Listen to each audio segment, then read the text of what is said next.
I request for a big round of applause for the entire team effort. Thank you, sir.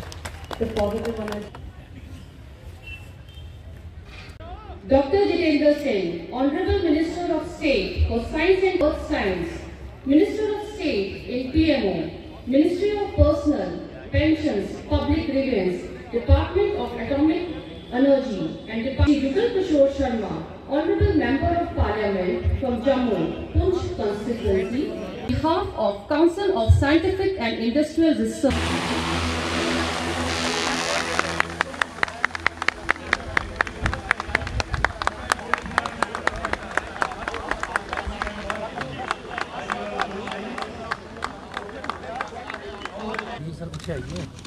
पीछे हो जाओ थोड़ा start हो लेना। हाँ दीजिए तो पीछे आइए। हाँ रोल।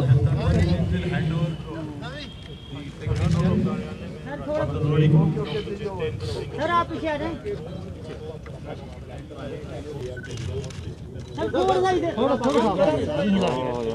बार फिर तस्वीरें हम आपको दिखा रहे हैं लेकिन इसकी इनॉग्रेशन करने बिल्कुल आपने इनॉग्रेट की है डॉक्टर जितेंद्र सिंह ने कि किस तरह से इसे पहुंचाया जाएगा। बिल्कुल जो लाइव तस्वीरें आप AP न्यूज़ 9 के माध्यम से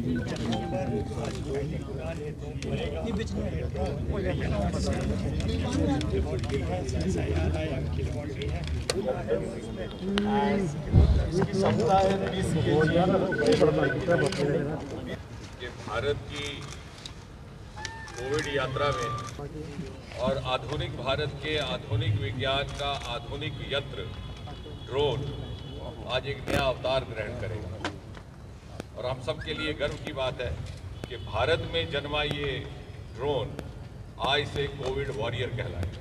मैंने पहले भी कहा कि आधुनिक भारत के आधुनिक विज्ञान का आधुनिक यंत्र ड्रोन आज एक नया अवतार ग्रहण कर रहा है और हमारे लिए सबके लिए गर्व की बात है कि भारत में जन्मा ये ड्रोन बंगलौर में जिसका निर्माण हुआ आज से कोविड वॉरियर कहलाएगा।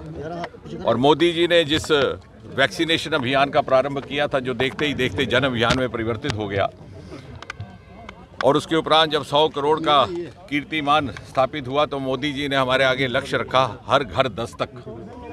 और हर घर दस्तक में हर नागरिक ने अपनी अपने यथाशक्ति यथा सामर्थ्य योगदान दिया है। आज से कोविड वॉरियर के रूप में ये ड्रोन भी उन घरों तक पहुंचने में सफलता प्राप्त करेगा जहां वाहन नहीं पहुंचते, जहां परिस्थितियां अनुकूल नहीं, विशेषकर जो पहाड़ी क्षेत्र हैं, दूर दराज के क्षेत्र हैं और ये क्षेत्र जहां हम खड़े हैं ये सीमावर्ती क्षेत्र है। आज हमारा ये पहला ट्रायल भी सीमावर्ती क्षेत्र में जा रहा है। एक संदेश ये भी जाए कि इस क्षेत्र में पिछले कुछ महीनों से पाकिस्तान की ओर से जो ड्रोन आ रहे हैं विस्फोटक सामग्री से भरे हुए मानव जाति को नुकसान पहुंचाने के लिए, आतंक को बढ़ावा देने के लिए, लेकिन हमारा ड्रोन संजीवनी बूटी लेकर के जीवन की सुरक्षा के लिए, मानव जाति की सुरक्षा के लिए शांति का पैगाम लेकर के जा रहा है।